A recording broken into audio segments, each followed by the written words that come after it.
excited.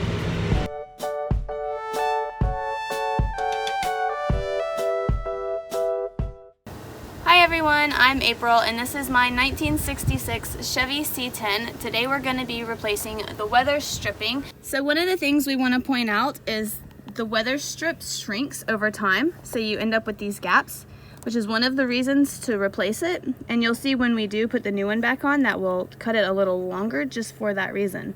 But this is one of the reasons that we're replacing it, because it's no longer weatherproof with a big hole right there. So the first step of replacing the weather strip is getting rid of the old weather strip. And the way to do that is to take a razor blade and to run it underneath this gasket and cut it off of the window.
Just finished removing the weather stripping gasket over the window, and we have Daniel on the inside, and he's going to apply pressure on the inside and kind of push the window out, see how loose it is.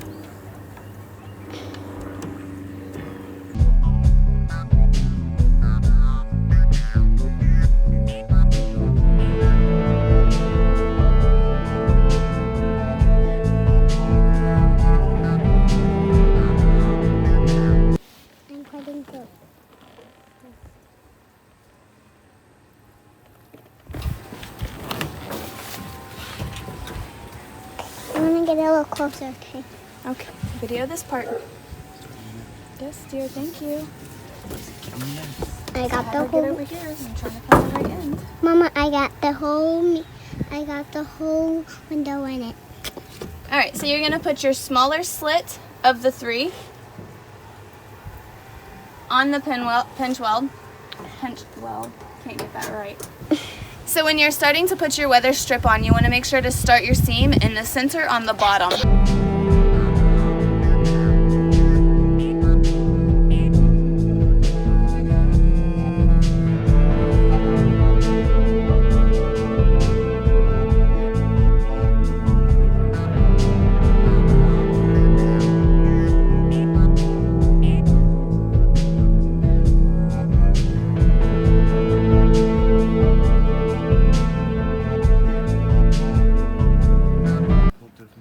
So when you're doing this, when you get around the corners, you got to kind of shove it in there really well, and you might have a little bit of bunching. You might have a little bit of bunching while you do it, which we'll get to that in a little bit. It's fine for right now. Just make sure that your weather stripping is on there really well.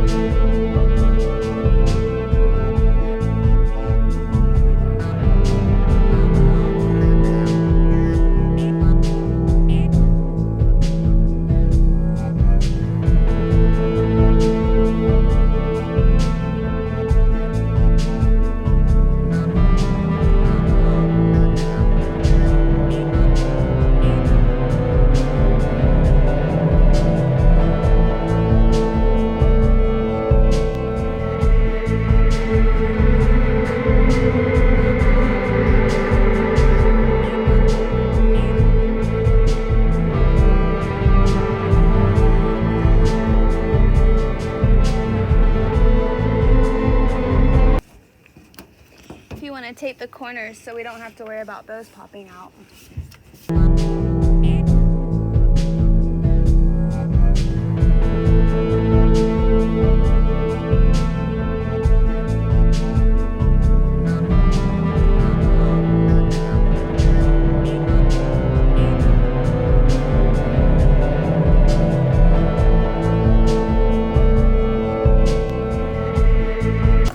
So we're gonna cut this strip so that it's about an inch past the seam, so it's a little bit longer than it needs to be. That way you can shove it in there, because like we said in the beginning, over time the weather strip is gonna shrink and you're gonna leave that gap there. So we wanna make sure we can try and prevent that.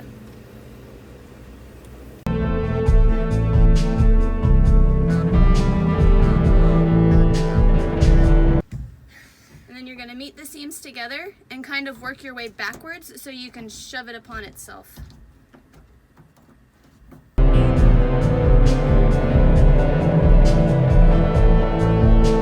So as you can see, there are some stickers on the glass that I don't want to be on there. So we're going to use just a plain razor blade and we're going to scrape them off so we can make the glass nice and clear and like new.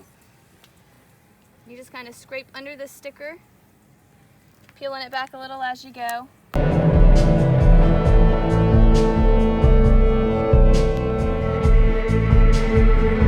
So if you have a sticker that wants to be a problem and the residue doesn't want to come off with the razor blade, then just use some Goo Gone and just spray it right on. Let it sit for a few minutes and then we'll wipe it right off with a napkin. After you've let the Goo Gone soak for a few minutes, if you want to, you can come back with a razor blade and kind of scrape the residue off into a pile and then just wipe it away with a napkin when you're done.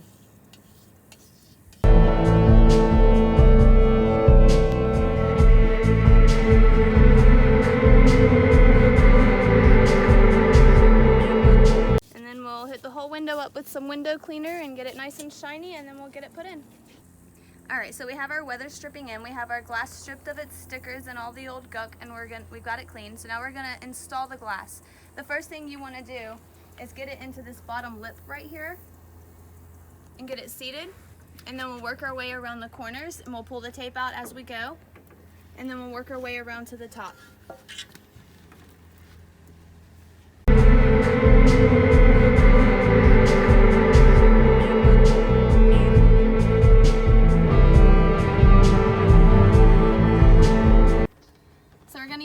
Tool here. This is the ball hook window strip tool, and you just kind of get it underneath there and pull it out. You want to push down and out. Try not to rub your tool against the glass too much. If you have any problems pulling it through, just kind of give it like a rocking motion.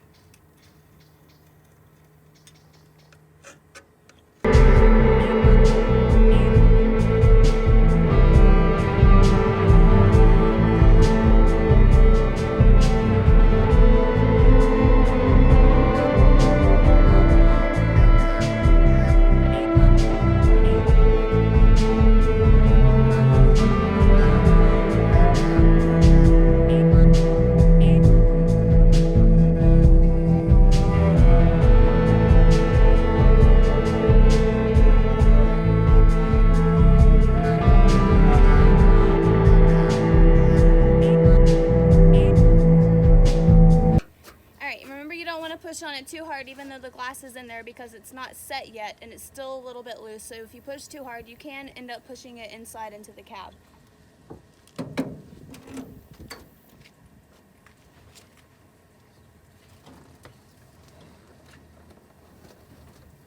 So we have a little bit of buckling here in the corners, so we're going to work that out. So the way to work that out is just kind of get your tool and just kind of push it one way or the other back on itself. Nothing too difficult, just kind of pushing it around.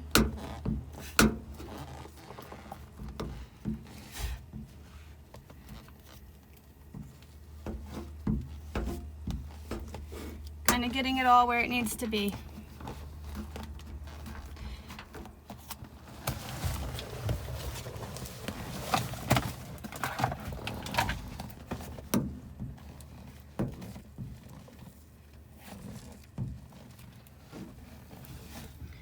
Remember, you don't want to push too hard because you don't have the locking strip in yet, which means the window and the glass is not in there tight. So you can still push it out. So you want to be careful and pay attention to what you're doing. There we go.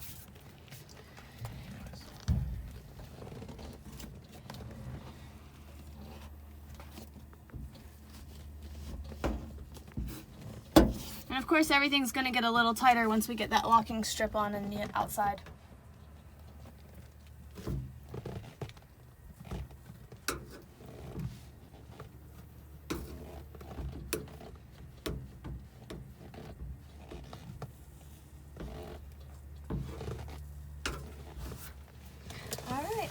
So we have our locking strip and we have our locking strip tool. To get it in, this tool kind of separates the groove for you to be able to shove the locking strip in. You want to start your locking strip about 1 inch past the seam. That way that seam is held together a little better. And then you just kind of work your way down, shoving your locking strip in at the same time. So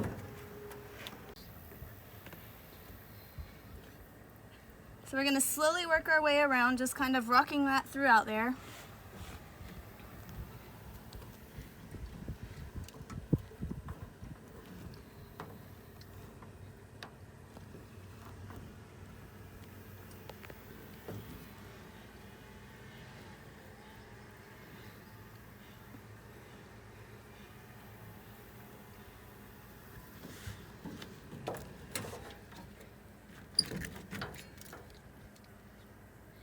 And we're just going to do this to work our way all the way around.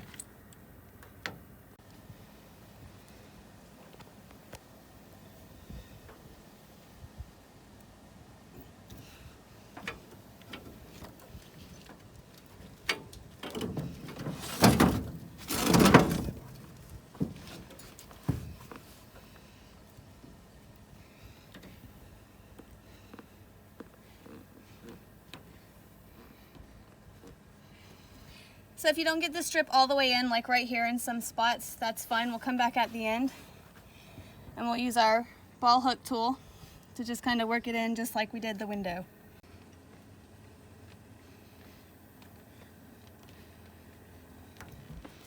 So just like that.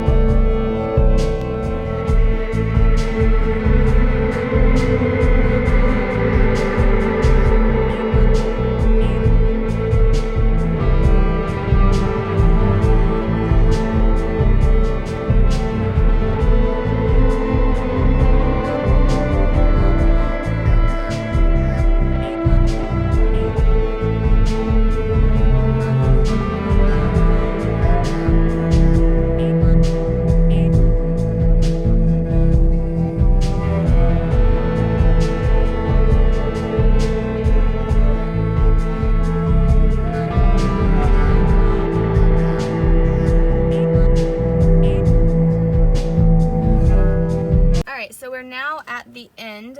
So with the weather strip, you want to do the lock strip just the same. You want to cut it just a little bit longer than you need and kind of shove it back upon itself.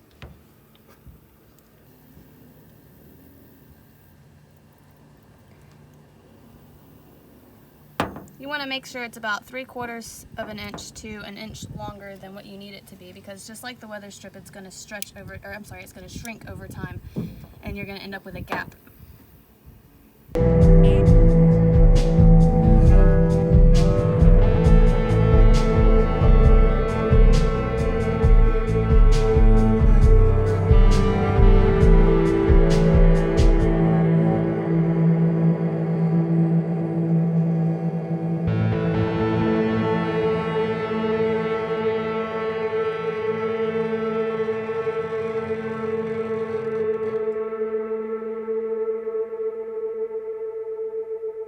So we finished the weather stripping for today. As you can see, it's all in there. It's nice and snug. The window is nice and tight. It's weatherproof, so no more big gap that there was to begin with. So hopefully that should hold up for a good little while. We didn't use any sealants today because we know that we're going to be taking it off eventually anyways to paint the truck. So instead of wasting the gaskets and wasting all of the sealant and everything, we just kind of skipped that for this process. But you can use sealants, which we'll go over next time.